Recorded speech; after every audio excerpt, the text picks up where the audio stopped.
Okay, this is the second game recap of today. So earlier I recapped the Cubs beating the Orioles 10-3, and this time I watched the Cardinals and the Mets, because I'm keeping a very close eye on this NL Central dumpster fire that is the division. At the time, before I came downstairs to make this, the Brewers were on top of the Pirates 4-1, and so that's for the division lead, because the Pirates are half a game up on the Brewers. So if I had to pick someone to win, I would pick the Pirates, because they're the weaker team between the two of them, even though they're in first place by only half a game. Plus, the Cubs just swept them, and then the Cubs play the Pirates again next week. So if we sweep them again, that would help us move up in the standing. But the Brewers on top 4-1, and then the Reds and the Astros are still scores. So we're going to talk about the Mets and Cardinals. So this game started about 6:05 and it got over like at 8. Okay, it was 2 hours and 1 minute. It was a great game. Okay, it was nice and quick. And everything kind of just started in the first inning. So we're in Citi Field, and the Cardinals go down 1-2-3 in the top of the first. We go to the bottom of the first, and we had some of everything. We had, I think, like the first 5 or so Mets got on. We had some RBI singles, and Brett Beatty had a 2 RBI single. Tommy Pham followed with an RBI hit. He had 2 RBIs on the night. Really glad to see Tommy Pham producing. And so the Mets scored like 4 in the first inning. And Tyler Miguel do like 3 no-hit innings, something like that, and just really dominated the Cardinals. The Cardinals never really felt in this game. They dropped their last 6, and then they lost their last 13 of 16, but also the Mets haven't been playing good baseball either. So they both needed this win, and the Mets just end up getting it.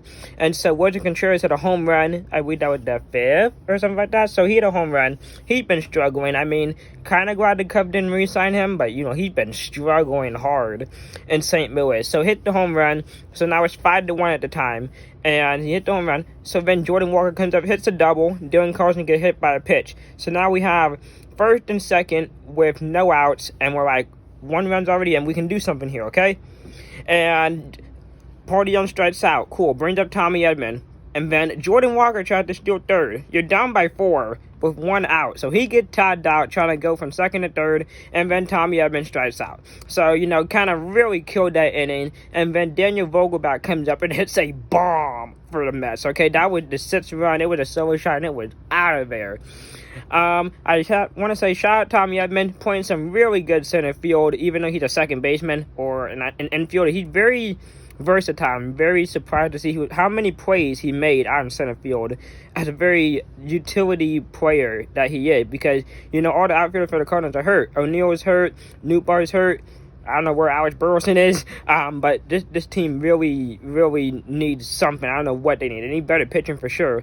After the first inning, Miles Michael kind of settled in, yeah.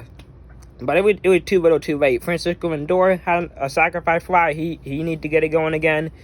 And, so Mets win 6-1. And the Cardinals drop another game. Now, tomorrow I was planning on watching the Cubs and Cardinals game, but one starts at 1:20 in the afternoon and one starts at 3:10. So we'll see what I do. But, the disappointing game for the Cardinals. They need every win they can get, and they aren't getting very many of them. There's 16 games under 500. 16! My lord.